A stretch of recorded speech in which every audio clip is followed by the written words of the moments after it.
So welcome back again today, guys. Today we have a special video to talk about. This is uncoding more history, and we're going to get right into it today. So today we're talking about Malik Ambar. Yes, Malik Ambar. Malik Ambar was born in 1546 in East African country of Ethiopia, and Ambar was one of the thousands of Africans who were sold into slavery in the Middle East and in India.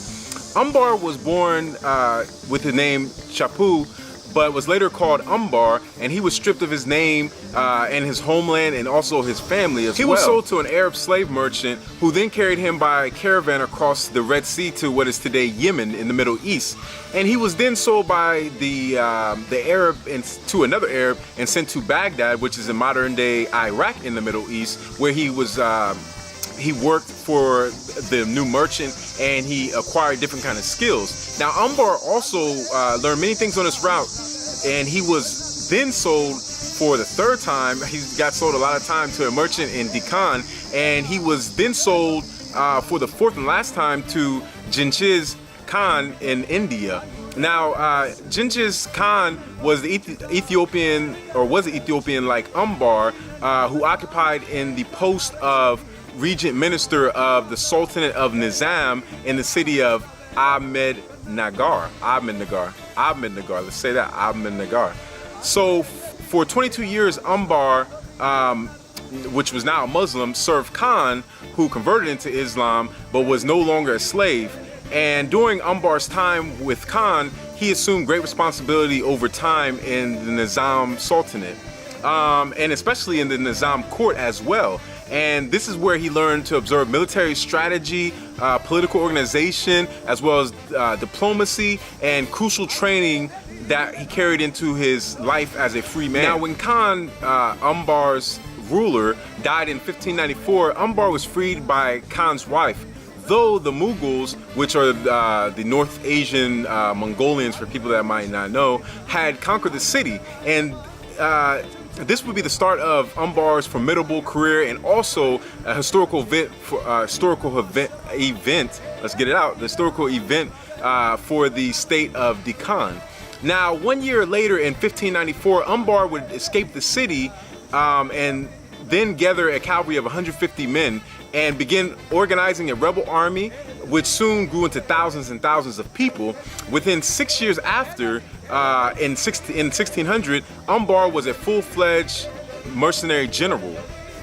Now, Ambar became hope for people in India. They didn't want to see the Mongol take over. They didn't want to see their dynasty and their kingdom take over India and that city. So he was the hope for the people in India and the city, and he was the hope to resist the Mughals' empire and their spread of power into the Deccan. Now, Ambar led wars with the Mughals, and in one occasion took only 10,000 troops against, yes, only 10,000 troops against the Mughal ruler of Jahangir. And Jahangir had 40,000 troops, and Ambar defeated him in a gruesome battle with only 10,000 troops. That's amazing.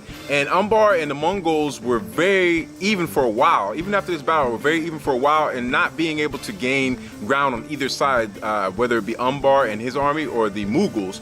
Now, Ambar soon after defeated two Mongol empires, seized Mongol ships and captured a Mongol city, and then made that city pay him tribute.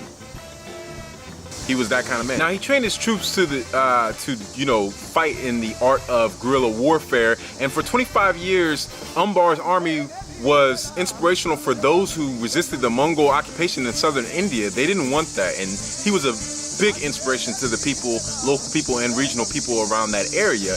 By 1620, Ambar's army was a staggering number of 50,000 men, as we stated, and the amazing part was that 40,000 of these men were Indian Hindu warriors, and the other 10,000 were fellow Africans. But this fighting style, guerrilla fighting style, was made famous by Ambar, in which the Indian Hindus were soon known to fight like. So he made that style popular for the Indian Hindus, which is amazing. And Ambar by then had installed two young princes into the Nizam throne, and he also made himself regent minister, de facto ruler with power in his hand, meaning he had all the power. And he also married his daughter off to a high society Indian family so that his family would always be part of royal and high society in India as well. But at one point, the British also had to throw their little, cup of tea into the mix, and the British arrived in India and had their try at Ambar as well. The English wanted to use the land that Ambar had as a base for their colony, but Ambar did not agree with this. He didn't want that, and he stopped their advance and also rejected their bribery. The English soon tried to oust Ambar by conspiracy. They tried so many conspiracy theories to oust him from his kingdom, but it did not work, and Ambar retaliated by seizing English caravans worth 200,000 rupee. So the English then took one of Ambar's ships and demanded that their money be paid back to them. But Ambar reminded them that they had one of his ships and said, yo, there's no deal. You got one of my ships, there's no deal. He was that type of man. So Ambar also forged alliance along India's western coast with the African descended sailors turned rulers of Janjira Island, and his innovative techniques in guerrilla warfare included the use of artillery and elephants, preventing the Mongols and English from occupying the southern half of India during his time. And this endlessly frustrated a lot of the emperor rulers of the Mongols and the British. And the Mongols actually referred to him as the rebel of black fortune. Yes, the rebel of black fortune. Yes, he was. And in 1619, Ambar founded the city of Kadki, and he built several palaces, developed an irrigation water system that was advanced for the time, patronized Hindu and Muslim craftsmen and artists, and married his daughter and son, like I stated, into families of Indian nobility. Marrying inside of the Indian society, this integrated Africans into the elite of South Asian society when there was none of that going on for the most part. When Ambar died in 1626, he was known across Deccan as one of the greatest leaders of the region. Ambar did amazing things. He built, as we stated, he built sophisticated water systems. He built churches for the Christians. He raised monuments, and he also raised his army in Deccan, where he led the area's most powerful army against the Mughal rule. And he was a ruler, a general. He was smart, and he started all from slavery and moved up to being one of the sultanates, famous ones of India and Indian and African history. And this was a very amazing man. I mean, think about all that he accomplished, starting from the beginning of his life, probably not thinking he was going to be too much of anything with his situation of being traded so much into slavery, and then rising to a general and high status in India, and building monuments and churches and water systems and innovation and all sorts of things that make great leaders. So today we learn about a black man that was some black man, but now we know him as Malik Ambar. And now you can never say you don't know, because when you read and you study and you listen, you learn. So there was a lot of Africans around the world doing things throughout all of history. Don't ever let anybody lie to you and make you think that there wasn't. We were doing many things in this world, and we always have, always will, always was, since the beginning. So to all my African people, we learned about another people. To all my Ethiopian people, you learned about another, man from Ethiopia that did great things. Started out bad, but did great things. And to all my black people, African people around the world, as always, know yourself and try to learn as much as possible. Stay safe. One love. I'm out.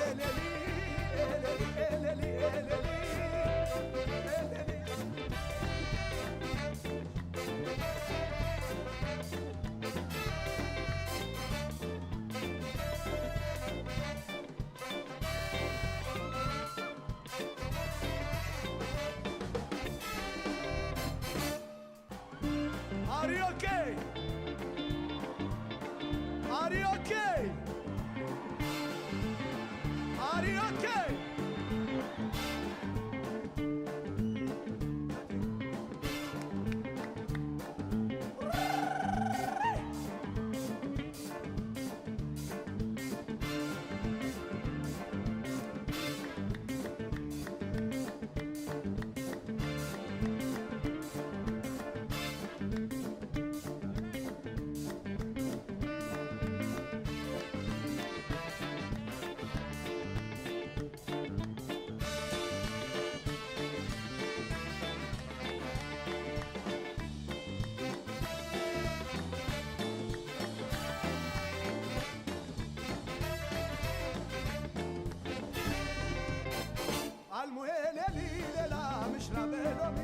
بنر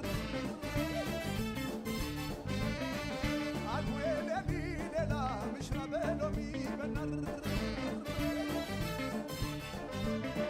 عالبون ما جاك السرين إن البارين جزام زقر خرجيم يكيننا مزام يتان خرجني يسرب امتزازا إلي ليلا مشرب لومي بنر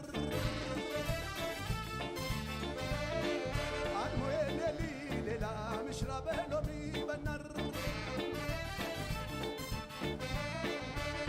إلي